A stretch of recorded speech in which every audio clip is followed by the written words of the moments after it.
Hello my fellow Yomi worshippers, and welcome back to the channel that smiles back. You are absolutely beautiful and evolved creatures that can clearly tell talent from Mr. Goku Black. Yes, he stole my video to please the request of another user.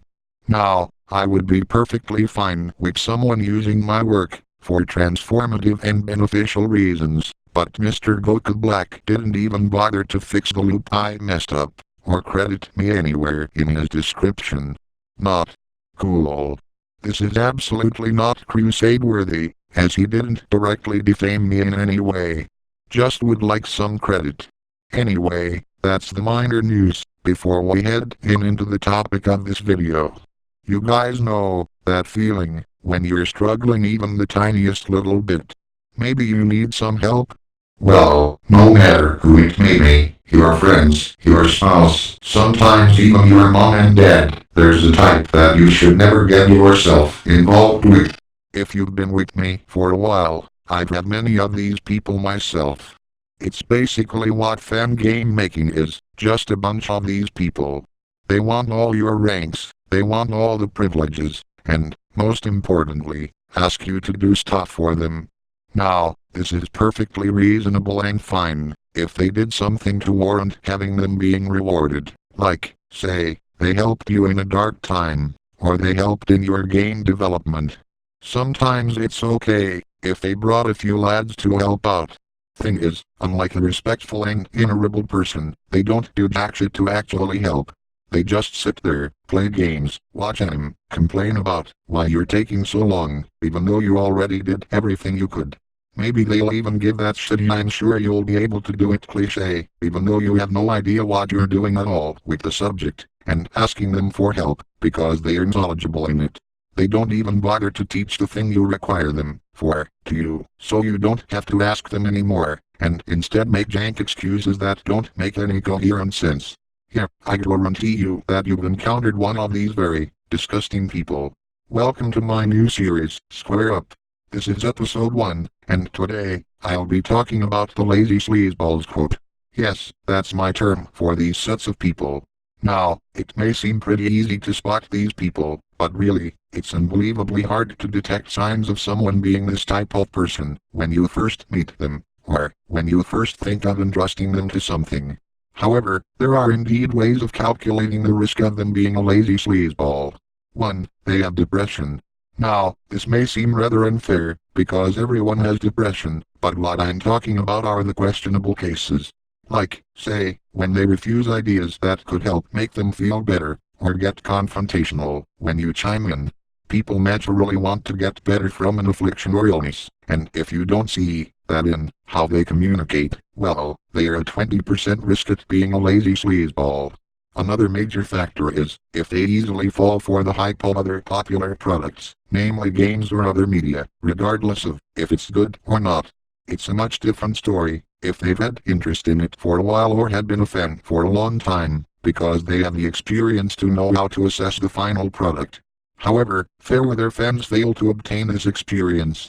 Because of this, it's very hard for them to think about other people's work subjectively or objectively in their own, and often prevents them from getting into good niche content. If no one likes it, it will affect how they feel about your hard work, and what they compare your work to, which could be really bad if they only play retail or successful indie games.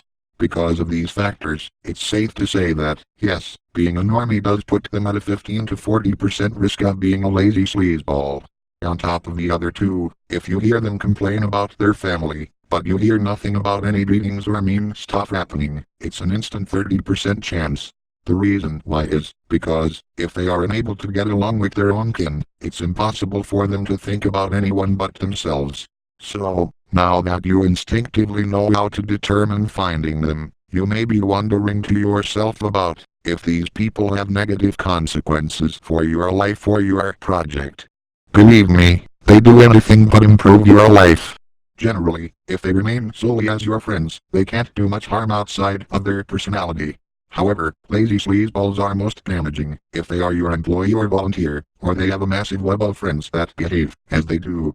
It'll start off pretty nice. Maybe they'll help you when you're feeling down due to depression that they themselves caused. But as more time progresses, the more you start to notice how little they actually contribute. Sometimes they don't even bother to give criticism to the things you do, giving the false notion that they are okay with your ideas, except they aren't. Later on, when you ask politely why they aren't doing anything and give valid reasoning as to why they could be helping a little more given their living conditions, they become fucking hostile. They'll start telling you how awful you are despite basically treating them as nicely as you possibly could, and why you are the Antichrist, even though all you asked from them was one solitary thing. So, you end up trying to clear this up and attempt to be reasonable, possibly even fair, but they don't want to listen. It doesn't matter if you made them a mod, an admin, even the co-owner of your entire group. They don't care. They only care about their feelings, and by God are they going to hurt yours if you dare ask them to not watch JoJo's Bizarre Adventure in Friday exactly when it premieres and instead help you with a stage. And God forbid you try to give them discipline by any means for their horrible attitude, because then all their little snake friends come out of the woodwork and proclaim you as everything wrong with society. Then you try to make your case, as peacefully and politely as you still can, considering everything that's happening. They leave after damning everything you ever made, of course not caring in the slightest and in some grand Harry Potter adventure, and then torching everything they can get their hands on. You now know how much damage they can cause, so now you might be wondering how exactly to deal with them. And it's actually pretty easy. Enact a strict set of rules that, if they do not adhere to your schedule, they have every right to be thrown into a gulag, and not be let out, until they do what you ask them. If they leave, that's great. You can ban them permanently, for gulag evading. Second, do not discuss things in Deutschmarxes. That's exactly what they want, so that they can pressure you easier. Instead, do it in your own Discord where everything is in your favor. If they defy you, you can punish them, as you see fit. Third, do not free rank out of pity for these people, or do anything nice for them. They will use it as a crutch and see you did that to get them to do something. Enact a strict set of rules to punish people who attempt to freeload out of their responsibilities. And finally, make sure to enforce communist ideals inside your server, for workers and people who have had their citizen rights taken away.